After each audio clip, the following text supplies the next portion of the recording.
Hi, welcome to another episode of Hot Takes.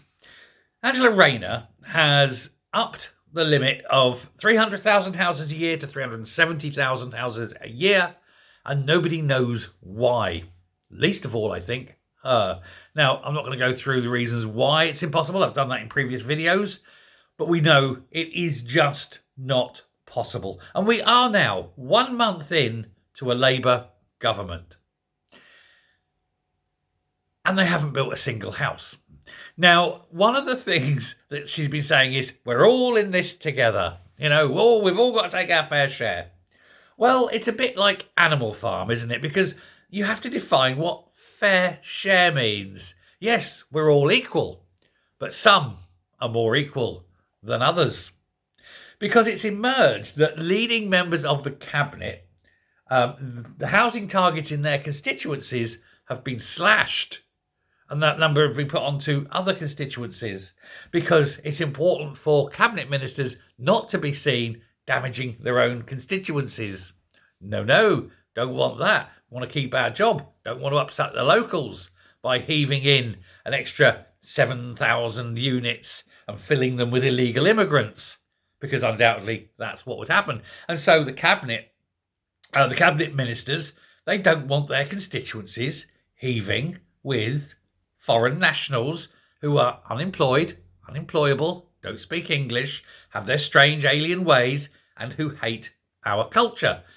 It would stop them from getting voted in again, you see. And so it's the poor people out in the shitty bits that are going to have this. And this, of course, is one of the reasons why the riots and things are going ahead now. Angela Rayner doesn't get it. I mean, quite literally, she doesn't get it. It is rumoured that she has a staffer in her office who does visual explanations of concepts and things because she actually does not understand how to conceptualise.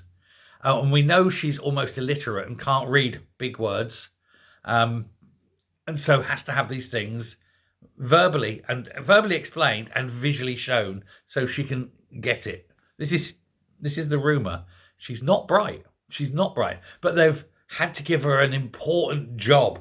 And so I think Starmer's given her this as a housing job, knowing it would fail, and therefore a way of getting her off his back because she's the big threat. Chairman of the Supreme Soviet doesn't like challengers, does he? So Rayner's got this mad idea that she seems to think these houses are going to be built, which they won't. But then in order not to upset everyone else in the cabinet, she's cut the numbers in some seats, despite all this we're all in this together bollocks that she's been talking.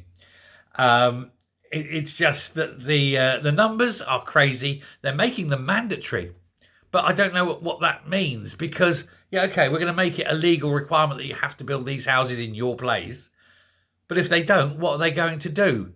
Send the leader of the council to jail? Well, that isn't going to work, is it? Or perhaps they'll punish a council by withdrawing funds. So you're going to take a place that's already underfunded, fill it with immigrants, and then remove funding. That's going to make for a fun time and riots. This is what happens when idiots are running things, and there ain't many bigger idiots than Angela Rayner. Okay, yes, there are. There's Abbott. But I think Angela Rayner has probably used Diane Abbott's maths when working these things out. But a lot of even Labour MPs are saying, no, we backed it because it sounded good, but now reality's here. For heaven's sake, don't do it. Well, don't worry, lads, it isn't going to happen. Firstly, like I say before, it's totally impossible. And secondly, of course, it's Angela Rayner's running it. Of course it's going to fail. Thanks a lot. Bye.